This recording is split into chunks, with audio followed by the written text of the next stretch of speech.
காலை வணக்கம் நண்பர்களே. சரி, காஃபி எல்லாம் குடிச்சாச்சு, சிஸ்டம் முன்னாடி உட்காந்தாச்சு. இன்னைக்கு மார்ச் 27 வெள்ளிக்கிழமை. மார்க்கெட் ஓபன் ஆகுறதுக்கு முன்னாடி நம்ம கேம் பிளான் என்னன்னு பாத்துடலாம் வாங்க. இன்னைக்கு சந்தை நமக்கு என்ன வச்சிருக்குன்னு பாப்போம். அடடடா, ஸ்கிரீனை பார்த்த உடனே ஒரு மாதிரி இருக்கு. பாருங்க, GIFT நிஃப்டி கிட்டத்தட்ட 195 பாயிண்ட்ஸ் மைனஸ்ல காட்டுது. இது ஒரு பெரிய கேப் டவுன் ஓப்பனிங் ஆக போகுதுன்னு ரொம்ப தெளிவா சொல்லுது. நேத்து இருந்த அந்த பாசிட்டிவ் சென்டிமெண்ட் எல்லாம் ஒரே ராத்திரியில காலி. சரி, ஒரு ட்ரேடரா நம்ம எல்லாருக்கும் வர்ற முதல் கேள்வி இதுதான். ஒரே நைட்ல அப்படி என்னதான் ஆச்சு?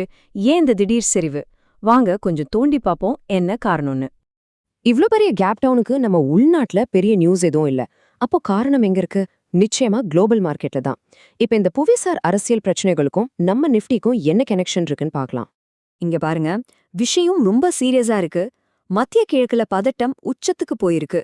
வளைகுடா நாடுகள் மேல ஈரான் ஏவுகணை தாக்குதல் நடத்திருக்கு. அதுக்கு பதிலடியா ஈரான்குள்ளேயே அமெரிக்காவும் இஸ்ரேலும் தாக்குதல் நடத்துறாங்க. இதனால ஹிஸ்புல்லா அமைப்பு 600க்கும் அதிகமான ராக்கெட்களை ஏவியிருக்கு. நிலைமை எவ்ளோ மோசம்னா, அந்த பகுதியில 50,000க்கும் மேற்பட்ட அமெரிக்க படைகள் குவிக்கப்பட்டிருக்காங்க. இது உலகத்துக்கே ஒரு பெரிய தலைவலி. அந்த பதட்டத்தோட நேரடி பாதிப்பு இங்கதான் தெரியுது. பிரெண்ட் கச்சா எண்ணெய் விலை பாருங்க, ஒரு பேரலுக்கு $107 தாண்டிடுச்சு. அந்த $100ன்றது ஒரு சைக்கலாஜிக்கல் லெவல். அதையும் உடைச்சு மேல போயிருக்கு. இது மார்க்கெட்டுக்கு ரொம்ப ரொம்ப கெட்ட செய்தி. ஏன் கச்சா எண்ணெய் விலை ஏறினா நம்ம பயப்படணும்னு உங்களுக்கு ஒரு கேள்வி வரலாம். சிம்பிள். நம்ம நாட்டுக்கு தேவையான எண்ணெயில கிட்டத்தட்ட 85% நாம இறக்குமதி தான் பண்றோம். எண்ணெய் விலை ஏறினா இங்க பெட்ரோல் டீசல் விலை ஏறும். அது எல்லா பொருளோட விலையையும் ஏத்திவிட்டு பணவீக்கத்தை அதிகப்படுத்தும்.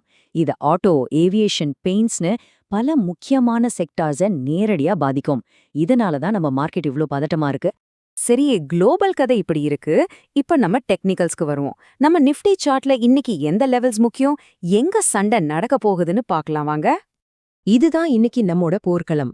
நம்மகிட்ட கிளாசிக் பிவட் பாயிண்ட்ஸ் இருக்கு. Pivot level 23,371. இதுதான் சென்டர் பாயிண்ட். இதுக்கு கீழே சப்போர்ட் 1 23,281லையும், சப்போர்ட் 2 23,225லையும் இருக்கு. ஒருவேளை மார்க்கெட் மேல போனா ரெசிஸ்டன்ஸ் 1 23,428, ரெசிஸ்டன்ஸ் 2 23,518. இந்த நம்பர்ஸை நோட் பண்ணி வச்சுக்கோங்க. மார்க்கெட் கேப் டவுன்ல ஓபன் ஆகுறதால சப்போர்ட்ஸ் எங்க இருக்குன்னு பாக்குறதா முதல் வேலை. நம்மளோட உடனடி சப்போர்ட் ஜோன், அதாவது முதல் கோட்டை 23,281லிருந்து 23,225 வரைக்கும் இருக்கு. இது S1, S2 பிவோட் ஜோன். ஒருவேளை இதையும் மார்க்கெட் உடைச்சிடுச்சுன்னா அடுத்த பலமான சப்போர்ட் 23,135லிருந்து 23,063 வரைக்கும் இருக்கு.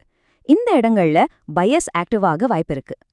இப்போ ஒருவேளை மார்க்கெட் சரிவிலிருந்து மீண்டு வர முயற்சி பண்ணா அது சந்திக்க வேண்டிய முதல் தடைகள் எங்க இருக்குன்னா 23,428லிருந்து 23,465 ஜோன்ல. இது நேத்தைய ஹையாவும் இருக்கு, R1 பிவோட்டாவும் இருக்கு. இதையும் தாண்டிடுச்சுன்னா அடுத்த பெரிய மலை 23,518லிருந்து 23,575 ஜோன்ல காத்துக்கிட்டு இருக்கு. இந்த இடங்கள்ல செல்லர்ஸ் ரொம்ப ஸ்ட்ராங்கா இருப்பாங்க.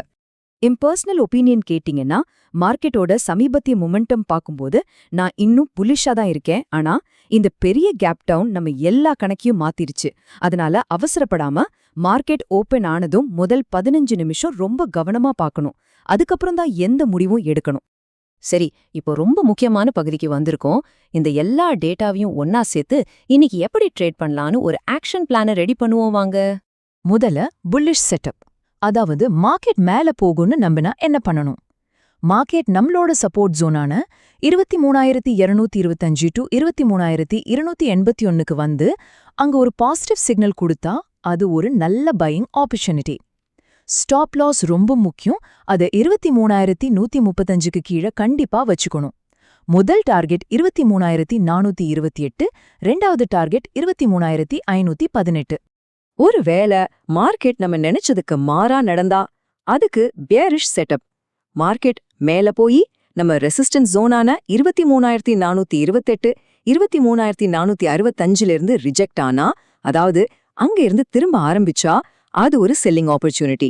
ஸ்டாப் லாஸ 23,118 ரெசிஸ்டன்ஸ்க்கு மேல வச்சுக்கிட்டு நம்ம டார்கெட்ஸா கீழே இருக்கிற சப்போர்ட் லெவல்ஸான 23,281 மற்றும் 23,225 குறிவைக்கலாம். எப்பவுமே பிளான் பி ரொம்ப முக்கியம். கேம் பிளான் எல்லாம் ஒரு பக்கம் இருந்தாலும் ரிஸ்க் மேனேஜ்மெண்ட் தான் நம்மள காப்பாத்தும். 3 ரூல்ஸ் தான். 1, எடுக்கிற ஒவ்வொரு ட்ரேடுக்கும் ஸ்டாப் லாஸ் கண்டிப்பா இருக்கணும். 2, உங்க மொத்த கேபிட்டல்ல 1ல இருந்து 2% மேல ரிஸ்க் எடுக்காதீங்க. 3, மார்க்கெட் ஓபன் ஆகுற 15 நிமிஷம் ரொம்ப வாலடைலா இருக்கும். அந்த நேரத்துல ட்ரேட் பண்றத தவிர்த்துறது புத்திசாலித்தனம். கடைசியா ஒரு முக்கியமான டிஸ்க்ளைமர். இங்க நான் சொன்னது எல்லாமே என்னோட சொந்த அனாலிசிஸ் தான். இது ஒரு எஜுகேஷனல் பர்பஸுக்காக மட்டுமே. இது எந்த வகையிலையும் பை அல்லது செல் ரெக்கமெண்டேஷன் கிடையாது. நீங்க எந்த ஒரு முதலீட்டு முடிவையும் எடுக்கிறதுக்கு முன்னாடி உங்க சொந்த அனாலிசிஸ் பண்ணுங்க, இல்லனா ஒரு செபி ரெஜிஸ்டர்ட் அட்வைசர் கிட்ட கன்சல்ட் பண்ணுங்க. உங்க பணத்துக்கு நீங்க தான் பொறுப்பு. ஆக மொத்தம் ஒரு பக்கம் குளோபல் டென்ஷன்ஸ், இன்னொரு பக்கம் நம்ம டெக்னிக்கல் லெவல்ஸ். இந்த ரெண்டுக்கும் நடுவுல மார்க்கெட் இன்னைக்கு என்ன பண்ண போகுது? பெல் அடிச்சதுக்கு அப்புறம் புல் சப்போர்ட்ட காப்பாத்துவாங்களா, இல்ல பியர்ஸ் மார்க்கெட்டை கீழே இழுத்துட்டு போவாங்களா? இன்னைக்கு ஆட்டம் சூடு பிடிக்கும்னு நினைக்கிறேன். பார்க்கலாம்.